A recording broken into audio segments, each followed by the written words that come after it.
My name is Alexandre Bojko. I'm a student at the University of South Florida, and today I'll be presenting Misunderstanding Andrew Jackson, an intellectual history of Jacksonian America through the lens of Tocqueville, Martineau, and the antebellum press.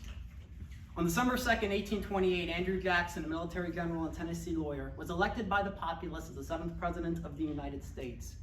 On February 11th, 1829, a joint congressional committee certified the electoral votes, notifying President-elect Jackson soon after. He responded, "It is my willingness to enter upon the duties which the electorate have confided unto me, with an earnest desire to execute them in a manner the best calculated to promote the prosperity and happiness of our common country." Roughly a month later, Jackson took the oath of office and initiated a political revolution of populism. Populism under Jackson is best defined as a time when states rewrote their constitutions to give all white men, regardless of property holdings, the right to vote. This new Jacksonian populism paid attention to the needs of the Westerner and yeoman farmer and created political parties and a mass press for the expanded voting bloc. Eventually, European countries took notice of America's populism, which prompted two European intellectuals to travel to America, Alexis de Tocqueville and Harriet Martineau. Tocqueville was a Frenchman born in the aristocracy and active in early 19th century French politics. Harriet Martineau was an English social theorist and often seen as the first woman sociologist. From their perspectives and writings in Democracy in America and Society in America, respectively, they analyzed the Jacksonian democratic movement, along with the period's political parties, and the press of the era. Frequently, historians of the Jacksonian period attempt to place the works of Tocqueville and Martineau into a broader context of Andrew Jackson in his time. As the historian John Bojko elucidates, whatever the opinions of various travelers may have been, it must be agreed that Jackson exerted a tremendous force on the nation and the world. Although Tocqueville and Martineau came to America to study Andrew Jackson and his populism, they each had different opinions based on their experiences.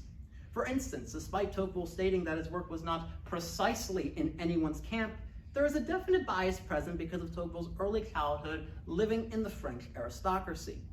English historian �々𝘮𝘬𝘺 writes, Tocqueville compares the presidency repeatedly with the monarchies of Europe. By such a measurement, there was indeed reason to say that the presidency was weak. Before Tocqueville came to America, the French government underwent various revolutions and for the most part was highly centralized.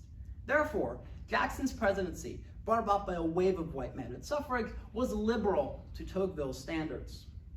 Martineau's approach was different, for her main influence was a reaction to the first mass working class movement in British history.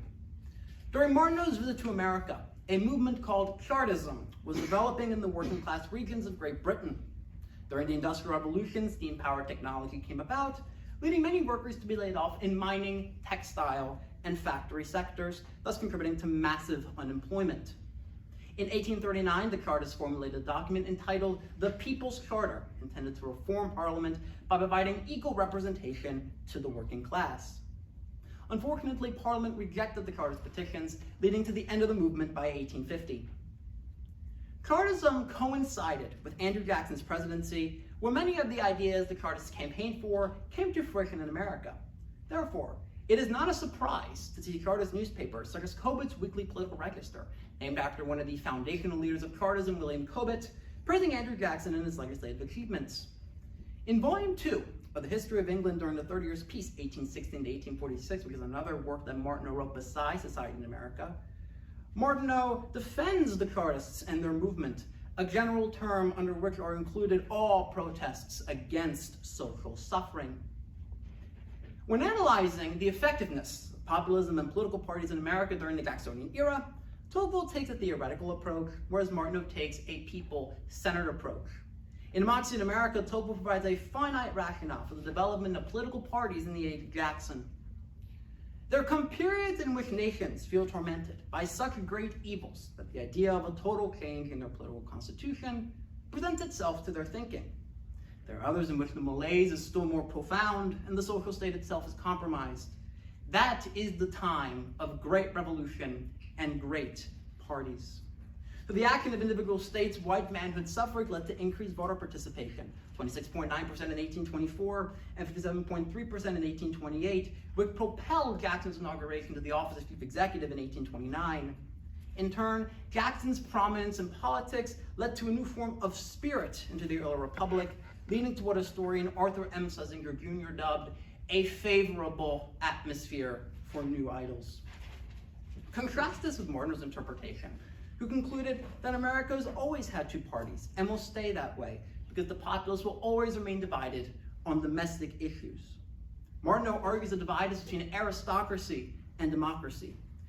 Those who desire despotic rule versus those who make conclusions on their own merits. Martineau demonstrates this in the analogy of the college professor.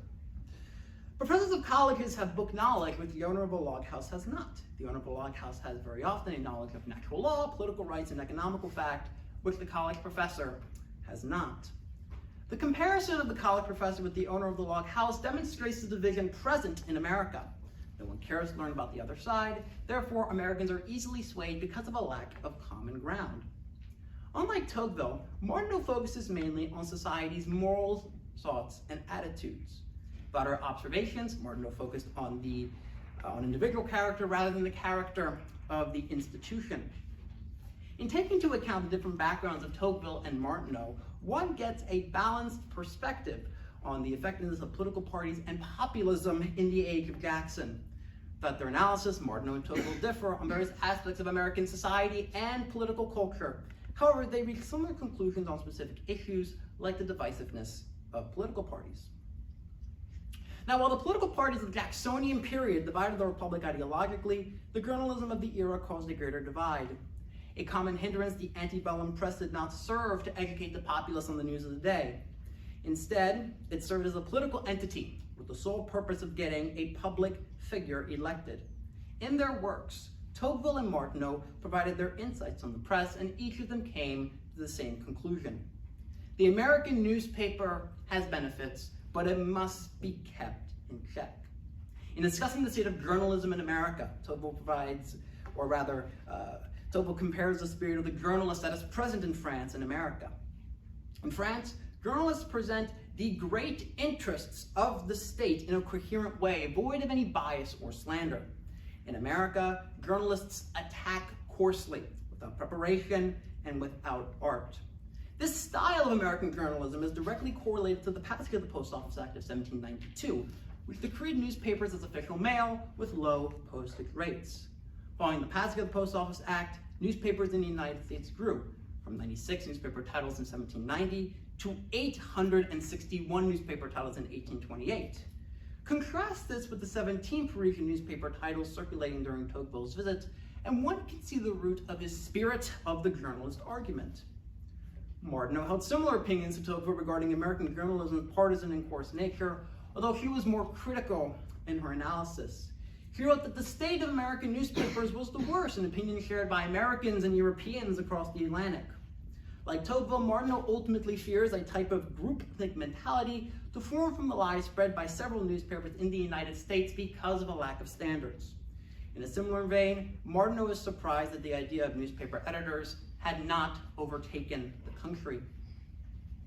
In our current age of exaggeration and misinformation, one could look to early 19th century political theorists like Tocqueville and Martineau for a balanced, nuanced perspective on Andrew Jackson and his time. For instance, both Tocqueville and Martineau had an unfavorable opinion of the American press, concerned by its divisive impact on democracy.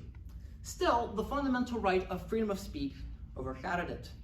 While both observers had different perspectives and methodologies, Andrew Jackson and the era's political culture were a common focus for both. The point was not to defend or critique American life or culture.